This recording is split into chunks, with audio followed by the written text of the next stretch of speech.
স্কুলের বেঞ্চের উপর একটা আইডির নাম পাইলাম, সেই আইডির নামটা ফেসবুকে সার্চ করে পেয়েও গেলাম। যাই হোক, নক করলাম, হ্যালো কেমন আছেন, রিপ্লাই দিল না। তারপরে ওই যেই বেঞ্চের উপর লেখাটা ছিল ওই বেঞ্চের একটা পিক তুললাম, তারপরে সেই স্কুলটার একটা পিক তুললাম, এই স্কুলের পিক টিক তুলে ওকে পাঠাই দিলাম।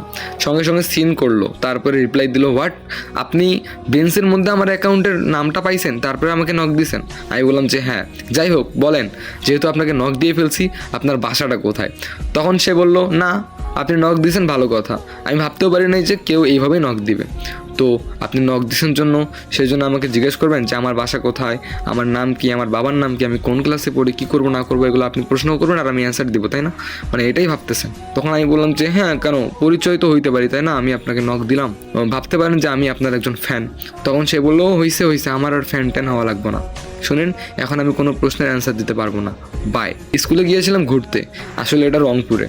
তো এখন ঘুরতে গিয়েছিলাম কিসের জন্য জানেন? ছোট বোন স্কুলে পড়ে, তো কোনো রকম করে দেখতে গিয়েছিলাম যে স্কুলটার কী অবস্থা। যাই হোক, প্রতিদিন 2-1বার করে নক দিতাম, রিপ্লাই দিত না অবশ্য। তারপরে একদিন কি হলো জানেন? আমার ছোট বোনকে নিয়ে গেলাম স্কুলে, তবে ওই স্কুলের মধ্যে ক্লাস 1 থেকে একবারে ইন্টার সেকেন্ড ইয়ার পর্যন্ত আছে। আর আমি জানি না যেই মেয়েটাকে আমি নক করছি সেই মেয়েটা কোন ক্লাসে পড়ে। ছোট বোনকে নিয়ে গেলাম, আর আমার ছোট বোন ক্লাস 3-তে পড়ে। ছোট বোনকে ক্লাসে বসিয়ে দিয়ে আমি মাঝে সাঝে স্কুলটা একটু ঘুরে ঘুরে দেখতাম, কিন্তু কখনো সন্দেহজনকভাবে কোনো মেয়েকে সন্দেহ লাগে নাই যে এই মেয়েটারই অ্যাকাউন্ট। কি আর করি, প্রতিদিন নক দিতাম, হালকা পাতলা রিপ্লাই দিত। তবে একদিন মাথার মধ্যে একটা বুদ্ধি আসলো, না, ছোটো বোনকে একটা পিক দেখানো যাক। তারপরে ফেসবুক অ্যাকাউন্টে ঢুকে সেই মেয়েটার পিক দিয়ে দিলাম ছোটো বোনকে। ছোটো বোন দেখলো, দেখে বলল, এই আপু তো অনেক দিন থেকে আসে না। আমি বললাম যে ও, এই জন্য আমার চোখে পড়েও না আর কাউকে সন্দেহও লাগে না, কারণ স্কুলের মধ্যে অনেক মেয়ে আছে, বোরকা পরে আসে, কেউ কেউ মুখের মধ্যে মাস্ক পরে আসে, মুখ তো দেখাও যায় না। আর আমি অত পপুলারও নই যে চোখ দেখলেই বুঝে যাব কোনটাকে। যাই হোক, ছোটো বোন চিনছে, কিন্তু মেয়েটা নাকি স্কুলে আসে না। একদিন মেসেজ দিলাম, আপনি স্কুলে আসেন না কেন?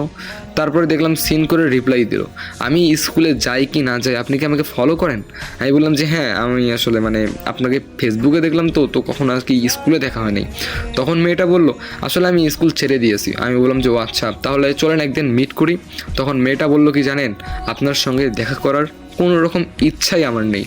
আমি বললাম, আরে ভাই কেন রে ভাই, আমার ফেসবুক পিকটা দেখেন, আমি দেখতে কেমন একটু দেখেন, প্লিজ একটু দেখেন।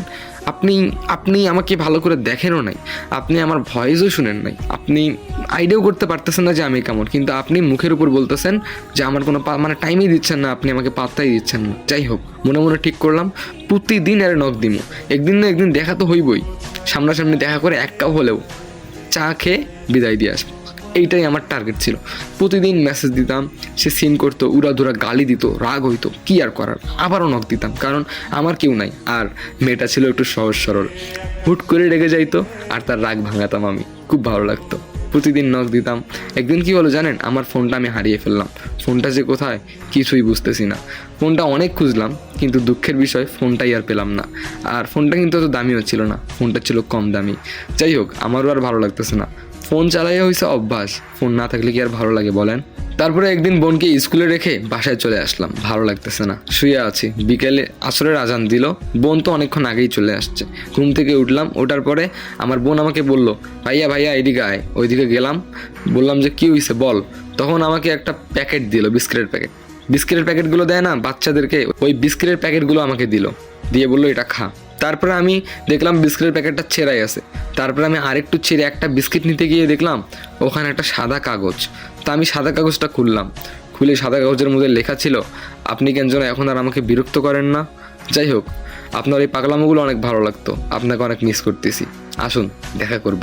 আমি সঙ্গে সঙ্গে বুঝে গেলাম, না, এটা তো ওই মেয়েটাই। গল্পটা কেমন